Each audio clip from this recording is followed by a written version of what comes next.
Hello, this video is going to be about single turbo swapping the twin turbo Legacy from Japan, so the right-hand drive twin turbo Legacies. It's not me doing any of the work, it's just pointing out a couple of things that I found challenging to find on the internet information-wise. Yeah, so jump right into it. Another quick note, sorry about my editing skills. They're probably terrible, but bear with it because hopefully it's an educational video. So in the engine bay, I have a lot going on since I've kind of just done this swap and it's thrown together as the wrong engine for the car, blah, blah, blah. But the basics of this are going to be super similar for anybody that wants to single turbo swap their car. I'm not a mechanic. I don't really know. I can't guarantee anything. So, do your own research and sort of verify what I'm saying. So if you guys find anything wrong with it, you should let me know too, because I'd love that information. But yeah, so the vacuum box is probably one of the bigger problems that sits right here, that big black box. It has a bunch of sensors in it. And what I found through reading forums and figuring out what these sensors did or do, I found that basically you can plug them all off and just delete that entire box, but you have to leave these guys plugged in, otherwise, like plugged into the main wiring harness. Otherwise the car runs like a pile. And like plug off all of them. I couldn't pull this line out from this sensor over here, but I plugged it on this side and then I plugged the sensor on the opposite side, and that seems to have worked for that guy. It doesn't look great, but whatever.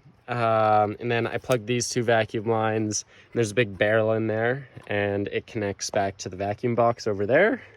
And I took out that line that went through, that vacuum line, and plugged it on this side.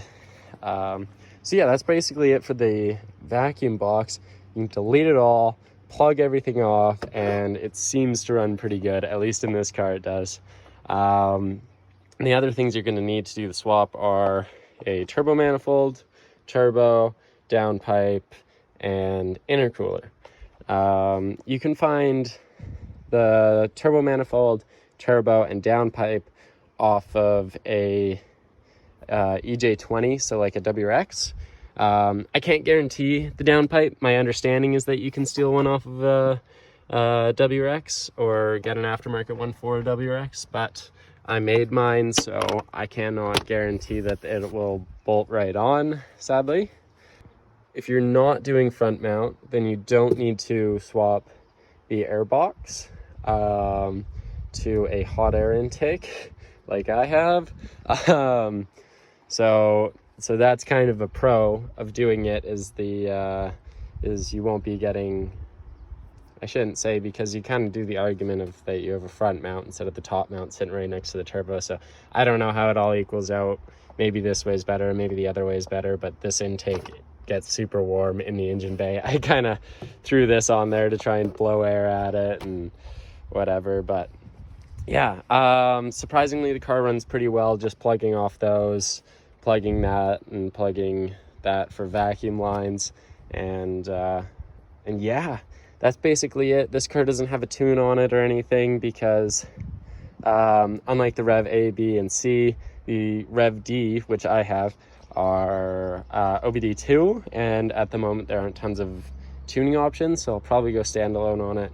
But if you have a Rev A, B, or C, you can, at least here in BC, you can go on Project Lambda's website and get a little tuning chip for them that seems to work pretty good from a friend of mine that has one. But yeah, these things run and drive pretty good. Just if you do the super simple conversion, you might have to make some modifications to your PCV system.